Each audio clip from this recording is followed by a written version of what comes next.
8 car brands nobody buys anymore, and they're slashing prices by 25 to 40%. But what dealers won't tell you is that these desperate discounts are already way too late. While you'd expect obscure brands that nobody's heard of, these are mainstream names you absolutely know, brands that were once iconic and dominated American roads, but now they're fighting for survival because reliability and trust have completely collapsed. Dealerships are sitting on months of inventory while buyers stay away, and because they're desperate to move metal, they're sacrificing margins entirely, which only drives brand value further down. Prices are plummeting, yet buyers still aren't coming back, because discounts can't buy back lost trust. In this video, you'll see exactly which 8 brands are crashing hardest and why price cuts won't solve their problems. And number 1? It's an American icon that could disappear within 3 years if their electric gamble fails catastrophically. Number 8. Nissan. Dealers are drowning in inventory that nobody wants to buy, and they're offering discounts up to 20% just to get cars off their lots. Yet customers keep walking away because the brand's reputation has collapsed so dramatically that even massive price cuts can't overcome the damage. The core issue? Their CVT transmissions have turned into a reliability nightmare that's destroyed consumer confidence across the entire lineup. When was the last time you heard someone excited about buying a Nissan? Probably never, because these transmissions fail at alarming rates, often requiring complete replacements that cost $4,000 or more, and while the company extended some warranties to address the backlash, it was too little too late. Social media is flooded with horror stories from owners whose transmissions died at 60,000 miles, and this word-of-mouth destruction is something no marketing budget can fix, because potential buyers now see Nissan as a gamble they're not willing to take, regardless of how cheap the sticker price gets. Number 7. Mazda. They tried to escape the budget brand trap by going premium, but this strategy is backfiring spectacularly, and dealers are now stuck with CX-50S and CX-90S that collect dust for months despite glowing automotive press reviews. The problem? They price themselves into no man's land where they're too expensive to compete with Honda and Toyota, yet they lack the luxury badge recognition to justify those premium prices, which leaves buyers asking a simple question. Why pay more for a Mazda? Korean brands offer better warranties and more technology for less money, while Japanese competitors have decades of proven reliability. So Mazda ends up being nobody's first choice. Their excellent driving dynamics, once their core selling point, simply don't matter anymore when buyers are comparing spreadsheets of features and calculating total cost of ownership. Because in today's market, the emotion doesn't win unless you've got the brand prestige to back it up. And Mazda doesn't. Number 6. Jeep.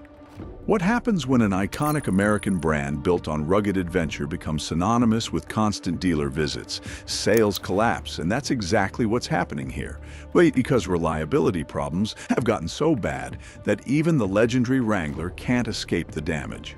J.D. Power consistently ranks this brand in the bottom quartile for quality, with electrical failures and transmission issues plaguing models across the lineup, yet dealers still try to charge premium prices based on heritage alone. Here's the brutal truth. Adventure and freedom don't mean much when your Grand Cherokee spends more time in the service bay than on the road.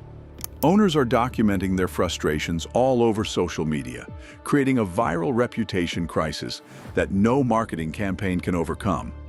And while the brand still has loyal fans who love the lifestyle image, that loyalty is eroding fast because modern buyers simply won't tolerate unreliability at any price, regardless of how iconic the 7-slot grille looks. Number 5. Volkswagen. Dieselgate may have faded from headlines years ago, but the trust damage lingers like a permanent stain that no amount of discounting can wash away. When a company deliberately cheats emissions tests and lies to millions of customers, the market doesn't just forget, and that's why VW still offers incentives thousands of dollars higher than competitors just to get buyers to consider them. The real problem isn't just the scandal's aftermath. It's that their rushed EV transition has been a disaster of delays and half-finished software, which means they're now failing at both their past and their future. ID4 owners report going to dealers multiple times just to get basic features working that should have been ready at launch, And when you combine a dishonest history with a botched electric strategy, you get a brand that nobody trusts anymore, regardless of how good the engineering might actually be. Before we continue, thanks for watching. Subscribe to my channel. Let's move on. Number 4, Buick. The average buyer here is 62 years old. And while that might not sound fatal on its own, it becomes an existential crisis when you realize that nobody under 40 even considers this brand, which means they're literally waiting for their customer base to age out of the market. Ask any millennial or Gen Z buyer about Buick, and you'll get blank stares or jokes about their grandparents because the brand has become completely invisible to younger generations despite decades of advertising spending. What makes this even worse is that the cars themselves aren't terrible. The Envision and Encore are perfectly adequate vehicles. But adequate doesn't win in today's market when Korean competitors offer more features, longer warranties, and actually appeal to buyers under retirement age. GM executives know this brand is redundant in their portfolio. And unless something dramatic changes, Buick will eventually join Pontiac and Oldsmobile in the automotive graveyard. Number 3, Ford. When America's best-selling vehicle for over 4 decades suddenly needs steep discounts just to move off dealer lots, something has gone terribly wrong. The F-150, once so dominant that buyers paid over sticker price and waited months for delivery, now sits in massive inventory piles, with dealers offering thousands in incentives, and this isn't just about one model. It's a quality crisis affecting the entire lineup. Recalls have become so frequent that customers have stopped keeping track, with the Bronco suffering roof problems, the Mach-E facing software glitches, and even the F-150 Lightning having battery concerns. When your reputation for building tough, reliable trucks gets destroyed by constant warranty issues and production failures, discounts can't fix the fundamental problem, because truck buyers are the most brand-loyal customers in automotive, and once you lose them, they don't come back. Number 2, Chevrolet. This one might surprise you because on paper they're still moving volume, but here's what those numbers hide. A catastrophic discount addiction that's destroying the brand's long-term value while training customers to never pay full price. Silverados and Equinoxes that should sell on merit now require massive incentives month after month.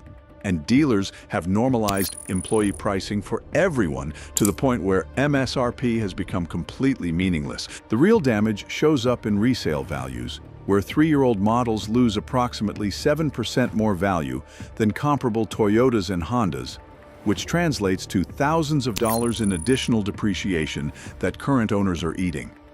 When you combine constant discounting with heavy fleet sales to rental companies just to pad volume numbers, you get a brand that looks successful on spreadsheets but is actually teaching an entire generation of buyers that Chevrolet equals cheap. And once that perception sets in, reversing it becomes nearly impossible. Number 1, Cadillac. America's most iconic luxury brand is betting everything on an electric future that its own customers don't want, and this gamble could kill the company within 3 years if it fails. The Lyriq launch has been a disaster of delays and broken promises, with dealers investing millions in EV infrastructure only to receive a trickle of actual vehicles to sell. And this production failure is destroying the already fragile relationship between GM and its dealer network. Here's the existential crisis. Fewer than 30% of current owners want electric vehicles as their next purchase, which means they're alienating their loyal customer base while trying to attract buyers who already have better options from Tesla, Mercedes, and BMW. Unlike European luxury brands that can balance electric transitions with continued combustion engine sales, they've gone all in on EVs with no backup plan. And if adoption rates don't meet projections or infrastructure development falls short, there's no safety net. When you force a century-old luxury brand to abandon what made it successful and bet everything on technology that your core customers reject, you're not building the future. You're risking extinction. These brands prove that discounts can't fix broken trust, failed strategies, or customers who've already walked away. Which one surprised you most? Drop a comment below.